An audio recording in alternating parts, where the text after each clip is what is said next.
1. The paradox of solitude in the modern swarm. There exists a profound and quiet ache that no assembly of human beings, however dense or celebratory, can ever truly alleviate. You can find yourself positioned in the absolute center of a bustling room, enveloped by laughter, surrounded by voices that call out your name, needed by those who lean upon your presence, and yet remain acutely aware of a vast, hollow expanse expanding within your chest. It feels remarkably like entering a grand house at dusk, where every light has been left burning brightly, yet the rooms stand entirely vacant, echoing only with the sound of your own breathing. We invest the vast majority of our lives attempting to decorate or seal off that internal void from the outside, deploying an endless succession of external remedies, strategic relationships, performative productivity, social validation, or the desperate anticipation of a single monumental figure who will finally step through the doorway and declare our lifelong isolation at an end. Yet, over 2.5 millennia ago, the ancient Taoist sages recognized that this frantic search is built upon a fundamental misunderstanding of the human condition. You were not created as a hollow vessel awaiting an external filling, nor were you born as a fragmented fragment praying for restoration. You were entirely whole, long before you ever learned the intricate social art of feeling incomplete. 2. The celestial metaphor of unconditional wholeness. Consider the moon as it hangs suspended in the vast, ink-black ocean of the midnight sky. It does not pause to inquire whether an audience has gathered upon the earth to witness its illumination, nor does it alter its radiance based upon the number of eyes cast upward toward its surface.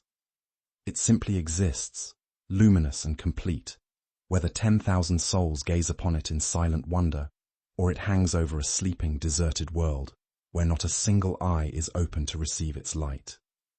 The moon has never once experienced a moment of existential crisis. It has never asked itself if its brilliance is sufficient, if its surface features are pleasing, or if it must perform a specialized maneuver to convince the heavens to keep it in orbit. It shines not to earn its place in the sky, but because shining is its intrinsic, undeniable nature. Yet human beings spend almost every waking hour asking precisely those desperate, self-deprecating questions of themselves, continually submitting their fundamental right to internal peace to the fleeting opinions, shifting moods, and arbitrary presence of relative strangers.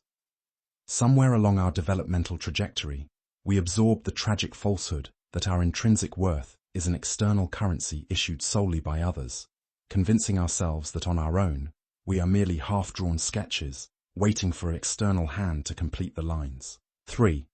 The architecture of the interior sanctuary. To walk honestly into the center of your own loneliness is to recognize that reaching outward for a fix is the very mechanism that deepens the wound. When the evening stretches out too long and the quiet of a room begins to press against your temples, the instinct to reach for a phone, a message, or a distraction is almost overwhelming. We convince ourselves that if we can just secure one more connection, one more affirmation, or one more body to occupy the empty chair across the table, the ambient dread will finally dissipate. Yet, even when well-meaning people step into those empty spaces, the relief they provide is fleeting at best, operating like a temporary shelter built upon a foundation of sand. No external entity, no matter how loving, loyal, or perceptive, can ever grant you residency in an inner sanctuary that you continually refuse to inhabit yourself. The empty room inside you was never a void created by an absence of external love. It was a home you abandoned the moment you decided that your own unadorned presence was insufficient company. 4. Distinguishing the exile of loneliness from the sovereignty of solitude.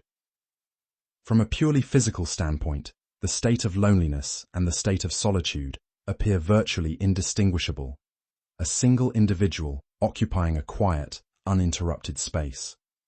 However, beneath the surface, these two states exist in radical, total opposition to one another. Loneliness is the state of being physically alone while actively waging war against that reality, a condition in which you feel abandoned not merely by the world outside, but most profoundly by yourself. Solitude, conversely, is the state of being alone and resting in absolute, unshakable alignment with that fact. It is the experience of being entirely at home within your own skin and resting quietly in your own company. A prisoner confined to a cold stone cell and a hermit residing in a mountain sanctuary may share the exact same physical dimensions and the exact same silence, yet one is enduring a soul-crushing exile while the other is experiencing profound liberation. Nothing between their environments differs except their underlying relationship to the quiet. Loneliness, therefore, is never an immutable fact about your external circumstances, but a dynamic, internal relationship with your own presence. A relationship that can be systematically healed, restructured, and reclaimed. 5. The concept of the uncarved block. In classic Taoist philosophy, great emphasis is placed upon the concept of pu, the uncarved block of wood. This simple image represents a state of pure natural potentiality before any tool has touched its surface, cut into its mass, or forced it into a stylized artificial shape. The uncarved block is unpretentious, unadorned, and completely unshaped by external expectations, yet it holds within its simple existence every possible form, without being limited by any of them. You, in your fundamental essence, are precisely like that uncarved block. Long before society instructed you on what you lacked, long before you were conditioned to calculate your personal value by the metric of who desired you, and long before you learned to perform complex social roles to secure approval, you were already whole. Your original nature required no external ornament to achieve validity, nor did it require validation to exist. Loneliness occurs in the exact moment you lose sight of the uncarved block within yourself and go wandering through a chaotic world, begging strangers for a sense of completion that you have held within your own hands since the moment of your birth. 6. Dismantling the myth of the searching half. One of the most persistent and psychologically damaging narratives ever woven into human culture is the romanticized notion that every individual is merely a severed half of a whole, destined to wander the earth in search of their missing counterpart. While this story makes for compelling poetry, it acts as a slow, quiet poison within the human psyche. If you go through life operating under the conviction that you are fundamentally incomplete, every relationship you cultivate will inevitably be corrupted by a subtle, desperate clinginess. You will enter connections not out of a clean desire to share who you are, but out of a starving need to consume who they are to fill your own internal void. You may give this dynamic the noble name of love, but beneath the rhetoric, it will always function as a form of existential hunger. A Taoist approach rejects this dynamic entirely, proposing instead that true connection occurs when two entirely whole, self-contained circles stand side by side, not desperately fusing together to form a functional shape, but sharing the boundless overflow of their individual completeness. 7. The quiet dignity of self-sufficiency. There is an unmistakable, commanding dignity present in an individual who does not require your presence to validate their existence. This self-sufficiency is not born of emotional coldness, cynicism, or defensive isolation, but of a deep-seated, quiet alignment with their own internal reality. Such a person does not scan your face for subtle signs of approval, nor do they maintain a frantic, internal ledger of emotional debts and performative gestures. Because they do not rely on you to preserve their fundamental sense of self, they can interact with you from a position of absolute authenticity and freedom. They choose to stay in your presence, not out of a terrifying fear of the alternative, but out of a genuine, uncoerced appreciation for your shared space. This grounded self-reliance creates the only soil rich enough for genuine love to take root, because love that is demanded as a survival mechanism ceases to be love at all. It becomes an exercise in mutual captivity. 8. The modern flight from the internal landscape. In truth, the loneliness that haunts the modern psyche is rarely caused by a shortage of available people. It is caused by a total, systemic abandonment of the self. Consider how relentlessly we engineer our daily environments to eliminate even a few consecutive seconds of unmediated quiet. We fill every morning silence with background noise, every commute with broadcasts, every cue with a digital screen, and every subtle pause in our day with an urgent search for external stimulation. We have built an entire civilization that is utterly terrified of its own internal landscape, treating a moment of unadorned self-awareness as an emergency that must be neutralized immediately.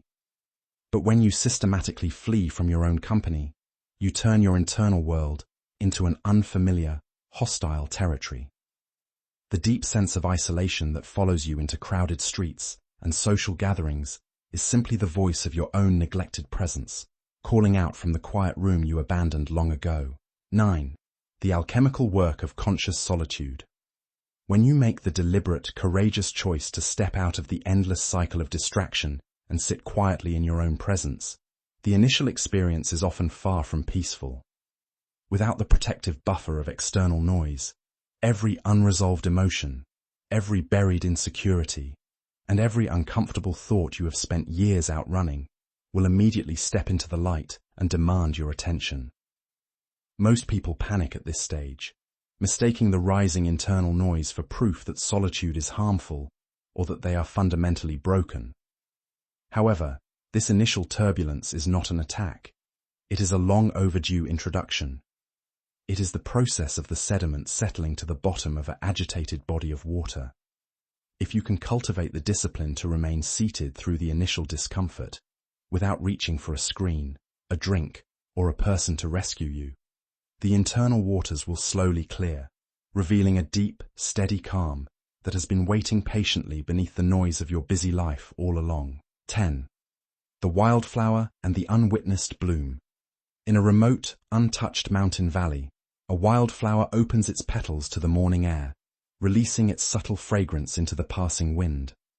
No human eye will ever behold its vibrant colors, no camera will ever capture its form, and no passerby will ever pause to praise its beauty.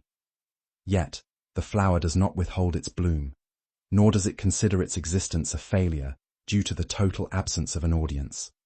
It flowers fully, completely, and without reservation, simply because blooming is the expression of its true nature. The Taoist perspective invites us to ask why we, as human beings, have surrendered our right to bloom so completely to the gaze of others. We celebrate our worth when we are praised and plummet into despair when we are overlooked, effectively surrendering the controls of our emotional stability to the shifting whims of the world around us. To reclaim your innate wholeness is to live like that mountain wildflower, offering your beauty, intellect, and kindness to the world, purely as an expression of who you are, completely unattached to whether the world returns applause or silence. 11. The repulsive nature of existential neediness. There is a subtle, almost instinctual mechanism within human dynamics that senses when an individual approaches a relationship out of a position of acute internal starvation. When you seek out others with the underlying demand that they validate your worth, soothe your chronic anxieties, or cure your existential loneliness, your presence carries an invisible, suffocating weight. This desperate neediness acts as a quiet repellent.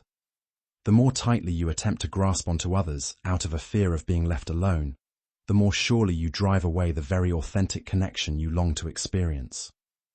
Conversely, when you enter a room as a complete self-contained entity, at peace with your own solitude and seeking nothing from others except the simple joy of shared presence, your energy shifts entirely. You cease to be a consumer of other people's emotional resources and become a steady, grounded source of composure, creating an environment where real, unforced connections can naturally form. 12. Releasing the infinite outward chase. Lao Tzu famously observed that he who knows he has enough is rich beyond measure. This single insight cuts directly to the root of the modern crisis of loneliness. We exist in a culture that perpetually conditions us to believe that the solution to our internal emptiness lies just over the horizon, in the next achievement, the next romantic partner, the next social circle, or the next tier of public recognition. We convince ourselves that if we can just acquire a little more external validation, the ambient ache in our chest will finally dissolve. Yet, no matter how much external approval we pour into an unexamined life, the emptiness inevitably returns by morning, because an internal void can never be permanently filled using external materials. True richness, as understood by the Taoist tradition, is achieved not by finally satisfying an endless list of external demands, but by recognizing that the fundamental completeness you have been chasing across the earth has been the very ground beneath your feet the entire time. 13. Befriending the internal companion. For many, the prospect of being alone is terrifying, precisely because their internal monologue has become a ruthless, unyielding courtroom where they serve as both the prosecutor and the harsh judge. They have spent decades narrating their own flaws, cataloguing their failures, and speaking to themselves with a level of cruelty they would never dream of directing toward an acquaintance, let alone a dear friend. When your internal environment is governed by constant self-criticism, sitting alone in a quiet room feels like being trapped in a small space with a dedicated enemy. The transformation of loneliness into solitude begins with the simple, revolutionary decision to change the tone of your internal voice. It requires learning to offer yourself the exact same patience, gentle curiosity, and quiet forgiveness that you would extend to a loved one who is navigating a difficult journey, transforming your own mind from a site of conflict into a place of refuge. 14. The integration of the 7 sacred realizations. To move fully from the desperate exile of loneliness into the quiet sanctuary of self-sovereignty, one must systematically integrate 7 core realizations into daily life. First, you must abandon the tragic myth that you are a half-person destined to search for a missing counterpart, recognizing your intrinsic completeness. Second, you must understand that true loneliness is never the simple physical absence of others, but the functional abandonment of your own presence. Third, you must reframe solitude not as a cold punishment to be endured, but as the sacred space where you finally meet your authentic self. Fourth, you must anchor your personal worth in the steady reality of your own existence, glowing like the moon regardless of whether an audience gathers to watch. Fifth, you must recognize that you form the healthiest, most profound connections with others, precisely when you no longer rely on those connections to survive. Sixth, you must cultivate the wisdom of Lao Tzu, realizing that true abundance is found when you cease demanding more from the world and recognize that you already hold enough. And seventh, you must undertake the essential, daily work of becoming your own primary friend, replacing internal hostility with a steady, compassionate presence. 15. The paradoxical expansion of love through wholeness. A common, understandable fear that arises when individuals begin to cultivate complete internal self-sufficiency is that they will become cold, detached, or entirely indifferent to the human family. They worry that if they no longer need others to feel complete, they will lose the capacity to love deeply or build meaningful relationships. However, the Taoist perspective reveals that the exact opposite is true. As long as you rely on another person to save you from your own internal void, you cannot truly see them or love them for who they actually are. You can only view them through the narrow lens of what they provide for you. True, unselfish love can only be offered by an individual who is already whole, because only a whole person possesses the freedom to love without demanding a return on their emotional investment. When you step out of the realm of desperate emotional transactions, your relationships transform from fragile lifelines that you clutch in the dark into stable, beautiful connections that you choose to hold in the light. 16. Returning to the unlocked door of the self. Imagine standing before a heavy timber door at the end of a long, dark hallway, convinced for decades that you have been locked out of the single room where peace and security reside. You have spent years pounding on the door, calling for someone on the outside to deliver the key, or attempting to scale the high walls to find an alternative way inside. Then, one quiet evening, after exhausting all your strength in the frantic effort to gain entry, you simply let your hands fall to your sides and lean your weight against the panel. To your quiet astonishment, the door swings smoothly inward without resistance. It was never locked. The handle was simply waiting for a hand to turn it.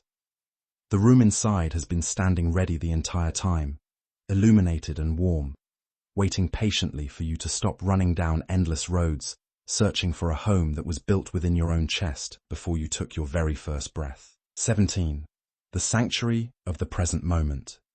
To begin the simple, profound practice of returning to yourself, you do not need to retreat to a remote monastery, abandon your daily responsibilities, or master complex philosophical doctrines.